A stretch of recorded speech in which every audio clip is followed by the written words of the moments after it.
Citigroup sums up so many of the industry's problems. I was fired back in the year 2000. I took that time to start writing my book. I then testified to the Senate Banking Committee. I was the only Wall Street analyst to testify about Wall Street conflicts of interest. I said to do independent research, it's like playing basketball with one hand behind your back. 7 months later, Citigroup shut me out from dealing with them. They didn't allow me to do the same functions that all the other people in Wall Street got to do who are sometimes bullish and conflicted. And so whether it was Citigroup shutting me out or the lack of transparency, telling us what they're really doing, or the compensation that they paid the top executives, boy, heads, they win, tails, everybody else lost. So I started really highlighting this, about a decade ago.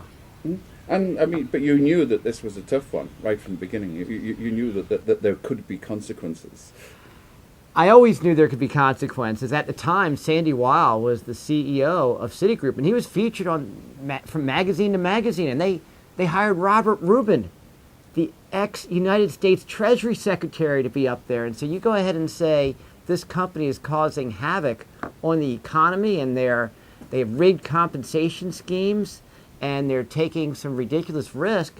There are potential consequences. I just didn't expect that nothing would happen for so many years. I mean, it took me 7 years just to break into Wall Street.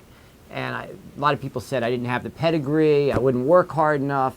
I finally broke into Wall Street, in the early 1990s and saw that, well, actually people don't work that hard. I mean, sometimes I was the only person in on a Sunday, and their intelligence was good but wasn't that great. A lot of times they copied what these big companies gave them and they put that in their research reports. And then the people running the companies weren't necessarily the most intelligent or ethical people either. And so a lot of my calls on Wall Street about the big banks, about the big corporations, really was just stating what I thought was obvious, but nobody else was speaking up. Exactly, the king has no clothes.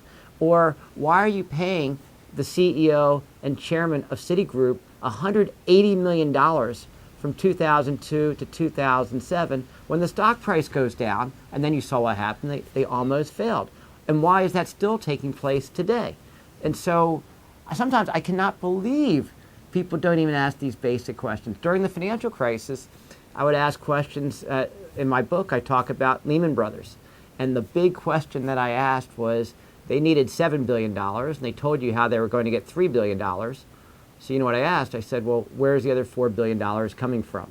And this was written up in the magazines and the book Too Big to Fail. There's a chapter talking about that. People said, how did you come to that question? That was the big question. I took all kinds of calculus in college and advanced math classes, number theory, and I said, you know how I got that?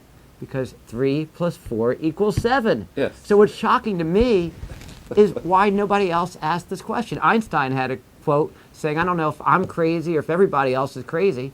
I think everybody else is crazy in my little Wall Street world, and I'm the sane one because I'm just asking these sometimes incredibly obvious questions.